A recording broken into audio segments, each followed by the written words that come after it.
Please excuse any mispronunciations by TTS. The English TTS has trouble with non-English words. But, if you watch Zentraya, you should be fine. As a result of YouTube's rules pertaining to links in descriptions, I will be adding site details to the video. Article by Rolling Stone, credit to Michelle Thompson, for the illustrations, used in original article. The 250 greatest guitarists of all time. Celebrating six-string glory in blues, rock, metal, punk, folk, country, reggae, jazz, flamenco, bossa nova, and much more. My guitar is not a thing, Joan Jett once said. It is an extension of myself. It is who I am. The guitar is the most universal instrument, the most primal, and the most expressive. Anybody can pick up a little guitar in no time at all, but you can spend a lifetime exploring its possibilities. That's why thinking about what makes a great guitarist is so much fun. Rolling Stone published its original list of the 100 greatest guitarists in 2011. It was compiled by a panel of musicians, mostly older classic rockers. Our new expanded list was made by the editors and writers of Rolling Stone. This one goes to 250. Guitar players are often as iconic as the lead singers for the bands they play in. But mythic guitar gods like Jimmy Page, Brian May, and Eddie Van Halen are only one part of the story. We wanted to show the scope of the guitar's evolution. The earliest entrant on the list, folk music icon Elizabeth Cotten, was born in 1893, the youngest, indie rock prodigy Lindsey Jordan, was born in 1999. The list has rock, jazz, reggae, country, folk, blues, punk, metal, disco, funk, bossa nova, bachata, Congolese rumba, flamenco, and much more. There are peerless virtuosos like Pat Metheny, Yvette Young, and Steve Vai, as well as primitivists like Johnny Ramone, and Poison Ivy of the Cramps. There are huge stars like Prince, Joni Mitchell, and Neil Young, and behind-the-scenes masters like Memphis Soul great Teenie Hodges, and smooth rock assassin Larry Carlton. Many great guitarists realized their genius as part of a duo, so Kim and Kelly Deal of the Breeders, Adrian Smith, and Dave Murray of Iron Maiden, and other symbiotic pairs share an entry. Our only instrumental criteria is that you had to be a six-string player. In making the list, we tended to value heaviness over tastiness, feel over polish, invention over refinement, risk-takers and originators more than technicians. We also tended to give an edge to artists who channeled whatever gifts God gave them into great songs and game-changing albums, not just impressive playing.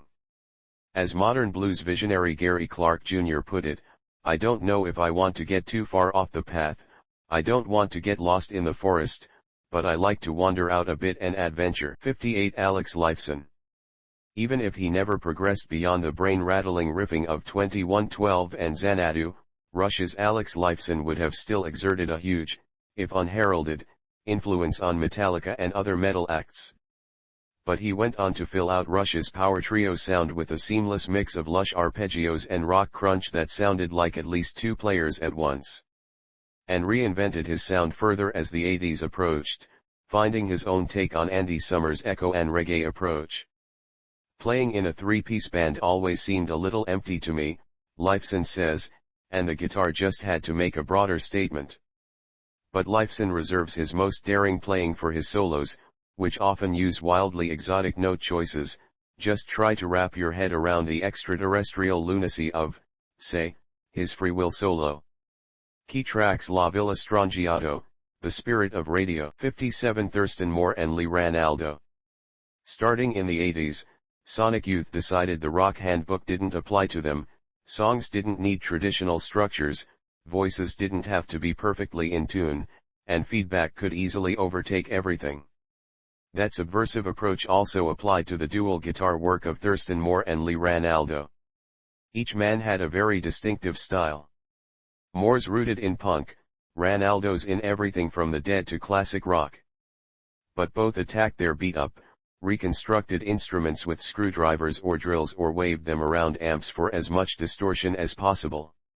Trading textures more than solos, they created, in tandem, a new wall of sound and rewrote the rules for how guitars should not only look but sound. Key tracks: Silver Rocket, The Diamond Sea, Teresa's Sound World. 56 Johnny Marr. The Smiths guitarist was a guitar genius for the post-punk era, not a showboating soloist, but a technician who could sound like a whole band. As a kid studying Motown records, Johnny Marr would try to replicate not just guitar riffs but piano and strings too, all with his right hand. His voluptuous arpeggios, often played on a chiming Rickenbacker with incredible flow and detailing, were every bit as essential to the Smiths' signature sound as Morrissey's baritone. And he was a tireless explorer. For 1983's This Charming Man, Marr dropped knives onto a 54 Telecaster, a revelatory incident that Radiohead may have been alluding to in their Smiths-inspired Knives Out. He was a brilliant rhythm player, rarely played solos, so full of sounds, said Radiohead's Ed O'Brien, part of an entire generation of British guitarists who took their cues from Marr. Key tracks: This Charming Man, How Soon Is Now. 55 Mick Taylor. I was in awe sometimes listening to Mick Taylor, Keith Richards wrote in his memoir. Everything was there in his playing: the melodic touch, a beautiful sustain and a way of reading a song. Taylor was only 20 when the Rolling Stones recruited him from John Mayall's Blues Breakers as the replacement for Brian Jones in 1969. His impact, on masterworks such as Exile on Main Street and Sticky Fingers, was immediate. The down and dirty slide on Love in Vain, the jaw-dropping precision on All Down the Line, where his playing brilliantly mimics the sound of a harmonica, the extended, Latin jazz-inflected coda on Can't You Hear Me Knocking. It's no accident that Taylor's stint coincided with the Stones' most consistently great recordings. Key tracks: Can't You Hear Me Knocking, All Down the Line. 54 Bonnie Raitt.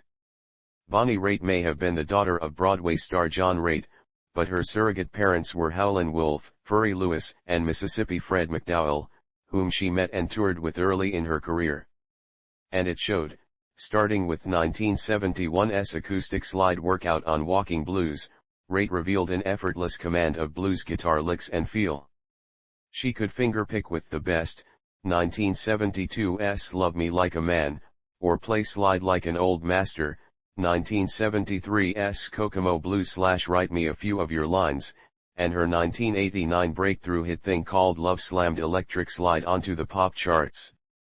As heard in the work of successors like Susan Tedeschi and Keiki King, Raitt broke genuine ground when playing vernacular guitar was still considered a man's game. Key tracks: Runaway, Something to Talk About. 53 Trey Anastasio. It's one thing to influence other guitarists, but Anastasio's approach to the instrument is nothing less than a cultural beacon. Anastasio and his Fish bandmates, like the Grateful Dead, created a tribe of obsessive fans who follow them from show to show and vigorously debate the merits of official and bootlegged live recordings.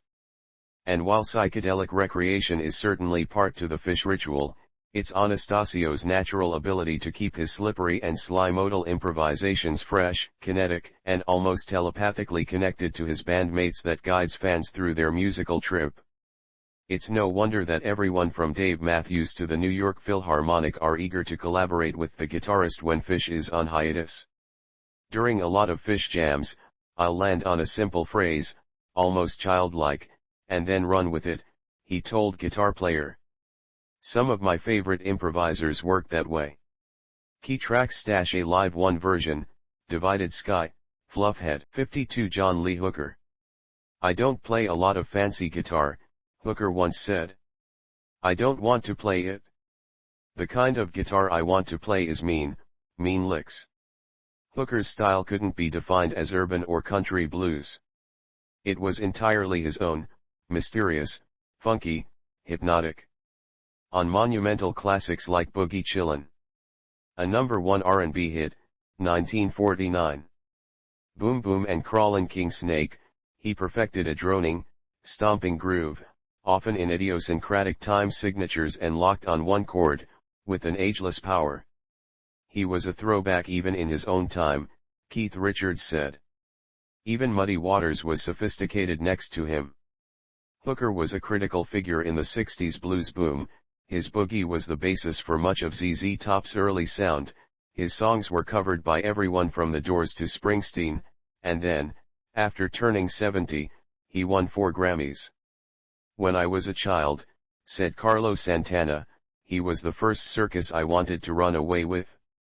Key tracks: Boogie Chillin', Boom Boom, I'm in the Mood. 51 Tom Verlaine. Patti Smith famously described Tom Verlaine's guitar sound as 1,000 bluebirds screaming. Television's leader soaked up the flavor of favorite records by John Coltrane, The Stones, and The Dead. Then synthesized them into something entirely new on the band's 1977 debut, Marquee Moon, spinning out endless fluid solos in concert with fellow guitar aesthete Richard Lloyd. Verlaine kept a low profile in subsequent decades, but he remained a model for generations of guitarists with a taste for both punk violence and melodic flight. As he told Rolling Stone in 1977, there are any number of ways to get from one place to another on the neck of the guitar that I don't know about. Key tracks: Marquee Moon, Little Johnny Jewel. 50 Elmore James. Mississippi-born singer-guitarist Elmore James had one immortal lick, the staccato and downhill slide riff in his 1951 adaptation of Robert Johnson's I Believe I'll Dust My Broom. But it was a great lick, said slide guitarist Derek Trucks. There was something unleashed in his playing, that acoustic guitar with the electric pickup. When he's singing, you hear his voice through the electric pickup. James also scored with sizzling variations of that lick in Shake Your Money Maker and Stranger Blues, which became bluesboom standards following his death in 1963. James' tone inspired a generation of guitarists. I practiced 12 hours a day, every day, until my fingers were bleeding, trying to get the same sound as Elmore James got, Robbie Robertson said. Then somebody told me that he plays with a slide. Key tracks: Dust My Broom, The Sky Is Crying. 49 PJ Harvey.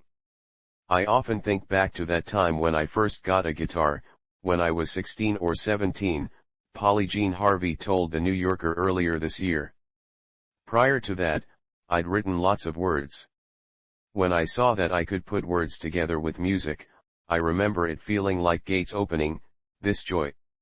That thrill of creation was apparent on PJ Harvey's game-changing early records like Dry and Rid of Me, on which she wielded her guitar like a jagged weapon.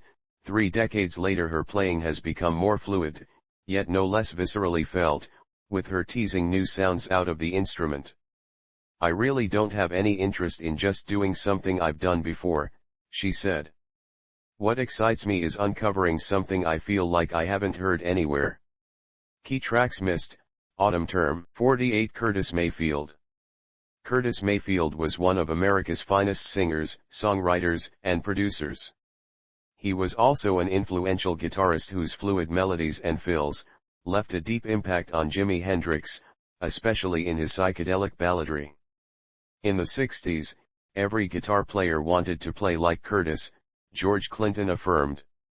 Mayfield went on to reinvent his playing for a solo career in the 70s, building his new music around the flickering funk rhythms and spare, gestural, wah-wah inflected lead parts heard on his Superfly soundtrack and hits like Move On Up. His liquid chord sequences were difficult for other musicians to imitate, in part because Mayfield played almost exclusively in an open F-sharp tuning. Being self-taught, I never changed it, he said. It used to make me proud because no matter how good a guitarist was, when he grabbed my axe, he couldn't play it. Key tracks: Gypsy Woman, Move On Up, Freddie's Dead. 47 The Edge. As a teenage guitarist in the 70s, The Edge studied everything from punk and new wave to funk, blues, and R&B. He merged all of his influences into one on U2's early work, utilizing delay, echo, and reverb to create a sound completely his own. I'm not a theoretical musician or a theoretical writer, he told Rolling Stone in 2016. I'm a hands-on guy who pursues music in a naive way. I just love when I'm carried away by the sounds that are happening. And I draw inspiration so much from sonics. I'm a much better guitar player when shit is sounding good. Edge perfected his sound on the Joshua Tree, then practically started over again in the 90s by incorporating heavy krautrock and club influences into his work. "There are few guitarists who can identify themselves with chords alone," said Joe Bonamassa. "The Edge can, with a single strum and inflection." Key tracks: Sunday Bloody Sunday, Where the Streets Have No Name.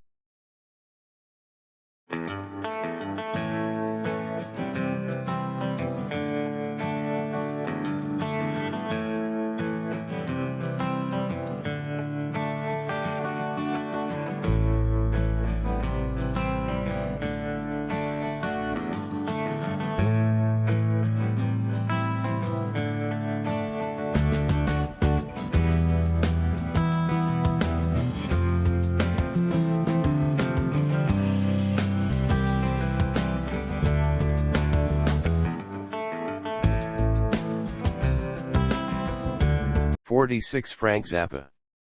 When I was learning how to play guitar, I was obsessed with that album," Fish's Trey Anastasio said in 2005 of Frank Zappa's 1981 collection of intricate and blistering solos, "Shut up and play your guitar." Every boundary that was possible on the guitar was examined by him in ways that other people didn't. As the absolute boss of his bands, including the legendary lineups of the Mothers of Invention, Zappa fused doo-wop, urban blues, big band jazz, and orchestral modernism with an iron hand. As a guitarist, he drew from all of those sources, then improvised with a furious and genuine delight. His soloing on Willie the Pimp, on 1969's Hot Rats, is an extended studio party of greasy distortion, chomping wah-wah, and agitated blues slaloms. Key tracks: Willie the Pimp, In-A-Gadda Stravinsky. 45 Steve Cropper. Peter Buck has called Steve Cropper, "my favorite guitarist of all time. You can't think of a time when he really ripped off a hot solo, but he just plays perfectly." Cropper has been the secret ingredient in some of the greatest rock and soul songs. As a teenager, he had his first hit, Last Night with the Marquis. He went on to spend most of the 60s in Booker T and the MGs, the Stax Records house band that played on hits by Carla Thomas, Otis Redding, and Wilson Pickett. Since then, his spare, soulful playing has appeared on records by dozens of rock and R&B artists, including a stint in the Blues Brothers Band. Think of the introduction to Sam and Dave's Soul Man, the explosive bent notes in Booker T's Green Onions, or the filigreed guitar fills in Redding's The Dock of the Bay. They all bear Cropper's signature sound, the quintessence of soul guitar. "I don't care about being center stage," says Cropper. "I'm a band member, always been a band member." 44 Johnny Ramone. The father of punk rock guitar and a huge influence on riff-driven modern metal, Johnny Ramone is one of the instrument's great anti-heroes. John Cummings made his name with an inexpensive Miss Wright guitar, on which he hammered out high-speed downstroked bar chords in a slashing, minimalist style that appropriately became known as buzzsaw. A pure rhythm engine, Ramone almost never played a solo, but his playing had the headlong surge of an oncoming subway train. In an era when heavy was synonymous with slow, the primitive, metronomic swing of his riffs on Blitzkrieg Bop and Judy is a Punk and the trampoline pop grind of Rockaway Beach showed you could speed things up without losing an ounce of power. Somewhat surprisingly, his own guitar hero was Jimmy Page. "Johnny was the first guitar player I ever saw play like he was really mad," testified Henry Rollins. "And I was like, damn. That's cool." Key tracks: Blitzkrieg Bop, Judy is a Punk, Rockaway Beach. 43 Johnny Greenwood and Ed O'Brien. From the chunka chunka outburst before the creep chorus, to the high-frequency squeal in the just solo, Johnny Greenwood showed early that he was interested in doing freaky things with his instrument. He played so aggressively back then that he had to wear a wrist brace, but he grew bored. "Guitar's not really important to me," he told Guitar Magazine. Imagine saying that the same year you recorded Paranoid Android. Even noted neoclassical composer, Greenwood always made sure to throw in at least one banger of a guitar part per album. By his side was Ed O'Brien, possibly the most underrated guitarist. Look at any Radiohead performance and you'll see him there, adding subtle textures that enhance each song and keeping the band grounded with his cheerful, up-for-anything vibe. You might not be able to name his best solo, but it's impossible to imagine Radiohead without him. Key tracks: Creep, Paranoid Android, I Might Be Wrong. 42 Vernon Reid.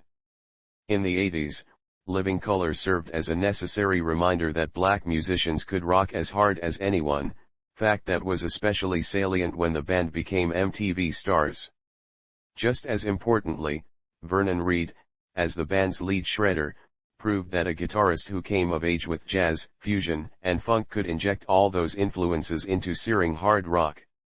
Reid first got attention during the early 80s playing with avant-garde drummer Ronald Shannon Jackson's band. His monster riffing on Living Colour's Cult of Personality shows only one side of Reid's versatility, which includes the speed metal freakout in Time's Up and insane shredding on cuts like Funny Vibe. No wonder everyone from Mick Jagger to John Zorn has recruited him. As heard on Living Colour's most recent album, 2017's Shade, Reid still has a mighty arsenal of effects and sounds at his disposal. Key tracks: Cult of Personality, Pride, Funny Vibe. 41 Bo Diddley. It's the mother of riffs, said guitarist Johnny Marr. The Bo Diddley beat, introduced by the Chicago guitarist born Ellis Otha Bates, aka Diddley. Driven by his tremoloed guitar, songs such as Mona and Bo Diddley unleashed a superpowered version of a West African groove that was handed down by slaves. After Diddley, the riff would be hijacked by everyone from Buddy Holly to the Rolling Stones, who covered Mona in 1964, and, later, garage rockers and punks, who responded to its raw simplicity. Anybody who picked up the guitar could do it, says Dan Auerbach of the Black Keys. If you could keep a beat, you could play Bo Diddley. His style was outrageous, Keith Richards said. It suggested that the kind of music we loved didn't just come from Mississippi. It was coming from somewhere else. Key tracks: Bo Diddley, Road Runner, Who Do You Love? 40 John Fahey. John Fahey, who died in 2001 at age 61, was American folk guitar's master eccentric, a dazzling fingerpicker who transformed traditional blues forms with the advanced harmonies of modern classical music, then mined that beauty with a prankster's wit. His music speaks of a boundless freedom, said ex-Captain Beefheart guitarist Gary Lucas. Fahey recorded classic albums like 1965's The Transfiguration of Blind Joe Death and 1968's The Voice of the Turtle for his own Tacoma label, and was also an accomplished musicologist and scholar. In the 90s, Fahey switched to a spiky minimalism on electric guitar that made him a post-punk icon. To be validated by John Fahey, said Thurston Moore of Sonic Youth, was really special for our scene. Key tracks: Poor Boy, The Yellow Princess. 39 Chet Atkins. As a record executive and producer in the 60s, Chet Atkins invented the pop-wise, Nashville sound that rescued country music from a commercial slump. As a guitarist, he was even more inventive, mastering country, jazz, and classical styles, perfecting the ability to play chords and melodies simultaneously, thanks to his distinctive picking style. A lot of it was trial and error, Atkins told Rolling Stone in 1976. I just had a damn guitar in my hand 16 hours a day, and I experimented all the time. Atkins could be laid back and restrained, as heard on iconic recordings like Hank Williams' Your Cheatin' Heart, Elvis Presley's Heartbreak Hotel, and several of the Everly Brothers' early hits. But his own instrumental heavy solo albums are an endless bag of guitar tricks, mixing harmonics, arpeggios, and pure notes with a brilliantly clear tone. I think he influenced everybody who picked up a guitar, said Dwayne Eddy. Key tracks: Your Cheatin' Heart, Wake Up Little Susie. 38 Angus Young and Malcolm Young, Thunderstruck, AC/DC single, sounds like the middle of a Venn diagram with Mozart on one side, John Lee Hooker on the other. Angus Young plays the classical ostinato, while his brother, Malcolm, commands foundation-shaking blues riffs that provide a solid surface for AC/DC's inimitable combustion. The pairing of Angus' rowdiness and Malcolm's blue-collar reliability propelled the band to fame just as much as singers Bon Scott and Brian Johnson's randy double entendres. For every shit-kicking, Highway to Hell or Back in Black rip that Malcolm held down, Angus, a 5'2" problem child who dressed like a schoolboy and mooned the audience, would play the type of high-voltage solos that made him an instant guitar hero. And when they pair their powers, like on Whole Lotta Rosie, if you want blood, you've got it, and for those about to rock, it creates a current totally their own. Key tracks: Whole Lotta Rosie, Back in Black, Highway to Hell. 37 Pete Townshend. He didn't invent power chords, guitar blasts pared down to just 2 notes, the root and the fifth, but he did help create modern guitar heroism by showing the world just how big they could sound. Case in point, the opening flourish of Won't Get Fooled Again, a stack of A and E notes played on all 6 strings of his instrument. Townshend was one of the first players to find musical uses for amp feedback, and his emphasis on riffs and songwriter over solos, though his leads are underrated, made him the one Woodstock-era guitarist every punk loved. But Townshend's playing went well beyond blunt force, as his sophisticated use of drone notes and chord inversions on Substitute and Pinball Wizard demonstrated. The Who were always heavier live than in the studios, and their Live at Leeds concerts had moments that pointed hard toward Zeppelin, heavy metal, punk, and the rest of the instrument's future. Key tracks: My Generation, I Can See for Miles, Summertime Blues. 36 Elizabeth Cotten. Elizabeth Cotten's unique guitar style and sound was a byproduct of being self-taught. The North Carolinian, who once worked for the musical Seeger family, was left-handed but began learning on an instrument set up for a righty that she simply flipped over without restringing. This upside-down approach allowed her to develop a rhythmic technique that alternated finger-picked bass notes and thumbed melodies, as on her famed composition, Freight Train. It's just my comfort, the way I'm doing everything, not what everyone else did, she told the San Diego Reader in 1981. I couldn't do it the other way. I tried it the other way and I could hardly strum. Rediscovered during the 1960s folk revival after decades of inactivity, Cotten was posthumously inducted into the Rock and Roll Hall of Fame as an early influence in 2022. Key tracks: Freight Train, Going Down the Road Feeling Bad. 35 Eric Clapton. Since starting his career on the British blues rock scene during the 1960s, Clapton had a unique gift for melody that made his solos just as catchy as the songs they adorned.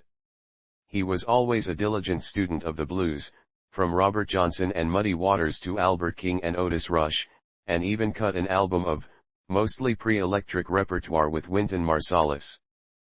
But his most memorable recordings were born of real-life tragedy, from Layla, inspired by stealing the wife, Pattie Boyd, of his best friend, George Harrison, to Tears in Heaven, a lament for the infant son who fell to his death from an apartment window. These days, nobody really considers Clapton God, his coveted comments clearly rule out any chance of being all-knowing, but that doesn't stop guitarists from worshipping his playing. Key tracks: Bell Bottom Blues, Crossroads, White Room. 34 Jerry Garcia. Jerry Garcia was a folk and bluegrass obsessive who started playing guitar at 15. Those roots, plus a lifelong love of Chuck Berry, fueled his astral experiments with the Grateful Dead. As Carlos Santana said, he played blues but mixed it with bluegrass and Ravi Shankar. He had country and Spanish in there. Garcia made every Dead show a different trip, never playing the same lick twice, which is why his psychedelic live jams stand up to endless listens. I think of notes as objects that have perspective, he once told Rolling Stone. They have the front part of them and the back part of them, the attack and the release. To me, it's very visual. If I had the time, I would illustrate all my solos. August 27, 1972, is one of the great days in the history of the guitar. Garcia levitates in a field full of sun-fried hippies in Veneta, Oregon. He died in 1995, but his guitar still shines like a headlight on a northbound train. Key tracks: Dark Star, Birdsong, Morning Dew. 33 Brian May. Probably the only guitarist to get a degree in astrophysics, Queen's lead guitarist is a brainy adventurer who's always seeking new effects. An early goal of his, to be the first to put proper three-part guitar harmonies onto a record like the solo in Killer Queen.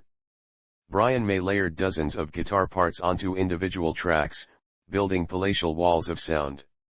Appropriately, even his instrument sprang from his imagination. His main guitar, the Red Special, aka the Old Lady, is a wonder, constructed by May and his father in the early 60s out of components including wood from a fireplace. He has been known to play it with a sixpence coin rather than a pick. It's yielded everything from the pirouetting, trebly solo in Bohemian Rhapsody to the proto-metal riffing of Stone Cold Crazy. I can listen to any player and pantomime their sound, Steve Vai said, but I can't do Brian May. He's just walking on higher ground. Key tracks: Keep Yourself Alive, Brighton Rock. 32 Jack White. When the White Stripes started building their rep with albums like Digital, big guitar rock was dominated by the grotesquerie of nu metal and second-gen grunge. That all changed when the garage blues charge of Fell in Love with a Girl made the Stripes stars. Jack White gave us the most recognizable rock riff of the 21st century with the thick, low-end stomp of Seven Nation Army, but over the years he's refused to rest on old glories, becoming a lovably cantankerous sonic questioner, from the stoner funk and hippie folk on his 2012 solo album Blunderbuss to the comically over-the-top drones on 2022's Fear of the Dawn. For White, every time he picks up a guitar, there's a new challenge.